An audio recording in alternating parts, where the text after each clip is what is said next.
सपनों की उड़ान। भाग 1। बचपन की मासूमियत। राधा एक छोटे से गांव में रहती थी। उसके माता पिता किसान थे और घर में बहुत कम साधन थे। लेकिन राधा का दिल बहुत बड़ा था। वो हमेशा अपने गांव के बच्चों के साथ खेलती, पढ़ाई करती और हर किसी की मदद करती। राधा की सबसे बड़ी ख्वाहिश थी कि वो पढ़ाई करके अपनी माँ बाप का नाम रोशन करे।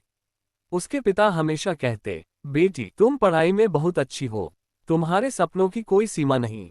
लेकिन गांव के लोग कहते थे, लड़की है, पढ़ाई की क्या जरूरत, घर का काम सीख ले। इन बातों से राधा कभी नहीं हारी। उसकी आंखों में सपनों की चमक हमेशा रहती थी। भाग 2। संघर्ष का रास्ता। जैसे ही राधा बड़ी हुई, उसकी पढ़ाई की राह और भी कठिन हो गई।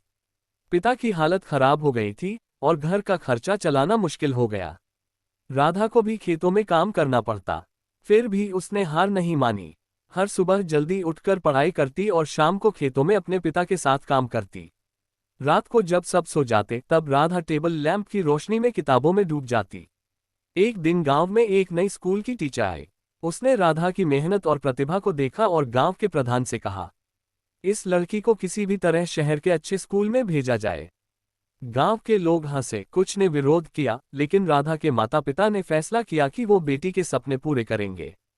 भाग 3। शहर की चुनौती। शहर के स्कूल में राधा का दाखिला हुआ। यहाँ सब बच्चे अमीर घरों के थे।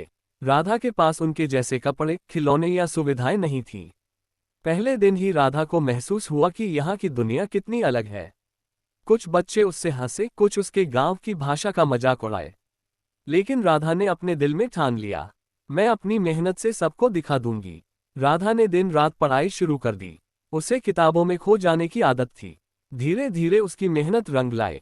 टीचर्स और कुछ सहपाठी उसकी प्रतिभा को पहचानने लगे। भाग 4। पहला बड़ा मुकाम। राधा ने एक परीक्षा में पूरे स्कूल में टॉप किया। उसकी खुशियों का कोई ठिकाना नहीं था। उसने अपने माता पिता को फोन करके कहा, माँ पापा, हमने कर दिखाया।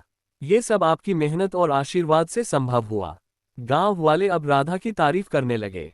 वो लड़की जिसे कभी पढ़ाई की जरूरत नहीं कहा गया, अब सबके लिए प्रेरणा बन गई थी। भाग 5। सपनों की उड़ान। कुछ सालों बाद राधा ने कॉलेज की पढ़ाई पूरी की और एक बड़ी कंपनी में काम करने लगी। लेकिन उसने कभी अपने गांव को नहीं भूला। वो अक्सर गांव जाती, बच्चों को पढ़ाई के लिए प्रोत्साहित करती और जरूरतमंद परिवारों की मदद करती। राधा की कहानी ने साबित कर दिया कि सपने बड़े हो या मुश्किलें, अगर मेहनत और हिम्मत हो तो कोई भी सपना सच हो सकता है। कहानी का भाव। संघर्ष और धैर्य। जीवन में कठिनाइयां आती हैं, लेकिन उनका सामना करना ही सफलता की कुंजी है। सपनों की पूर्ति, गरीबी या समाज की सीमाएं हमारे सपनों को रोक नहीं सकती। प्रेरणा और समाज सेवा। सफलता के बाद दूसरों को प्रेरित करना और मदद करना महान गुण है।